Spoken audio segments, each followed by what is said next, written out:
Lorsque votre nouveau fichier est créé, eh bien, il faut comprendre un petit peu comment marche GIMP. Eh bien, en vérité, c'est pas si compliqué que ça.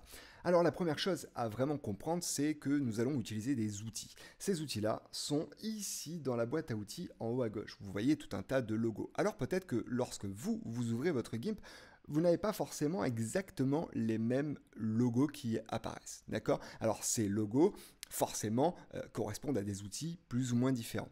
Et vous remarquez que, en y regardant de plus près, sous certains logos, il y a une petite flèche blanche. Eh bien, ça signifie que à l'intérieur de ce logo, eh bien, il n'y a pas qu'un seul outil, mais il y a une famille d'outils. Alors, comment changer l'outil? Eh bien, ma foi, c'est assez simple. Par exemple, si je vais ici cliquer avec mon clic de droit sur le pinceau, eh bien, il va me proposer le pinceau, le crayon, l'aérographe, la calligraphie, la brosse MyPaint. D'accord? Eh bien là, ici, je peux sélectionner un autre outil que je vais utiliser plus fréquemment. Ici, par exemple, vous avez le lasso. Je peux faire clic de droit et faire une sélection par ciseaux parce que c'est l'outil que moi, je préfère utiliser lorsque je travaille. À vous de faire votre setup le plus efficace. Vous avez remarqué aussi que lorsque je clique sur un outil, ici, apparaissent tout un tas de caractéristiques. Bon, vous l'aurez compris, c'est les caractéristiques de l'outil, c'est pas très compliqué. En vérité, un pinceau, qu'est-ce qu'il peut avoir comme caractéristique? Eh bien, la taille du pinceau. Là, ici, vous remarquez que le pinceau est vraiment très très gros.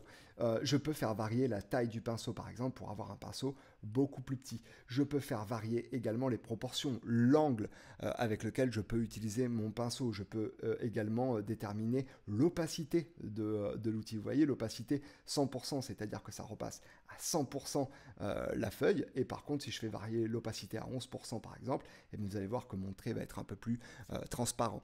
Chaque outil a des caractéristiques à faire varier. Là, ici, par exemple, j'ai pris l'outil texte. Eh bien, vous allez pouvoir faire varier la taille du texte, savoir si vous voulez écrire en gras, savoir si vous voulez utiliser telle ou telle police. Bah, en fait, comme sur n'importe quel traiteur de texte. Traitement de texte. Traiteur, traitement, je sais plus.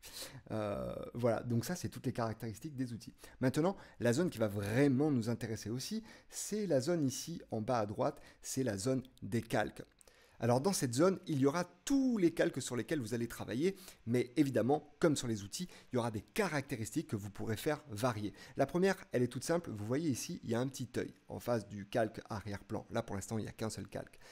Si vous cliquez sur cet œil-là, vous ne faites pas disparaître votre calque parce qu'il est toujours là, vous ne l'avez pas supprimé, vous l'avez juste simplement rendu invisible pour se concentrer par exemple sur d'autres calques sur lesquels on a besoin de travailler.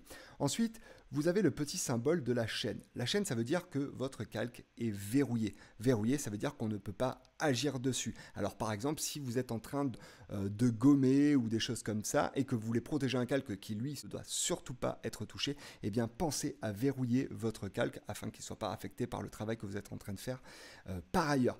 Ce qui est le plus important finalement dans notre espace de travail, c'est ce qui est au centre ici, notre feuille, qui va être une superposition de calques, mais ça on va le voir un petit peu plus tard.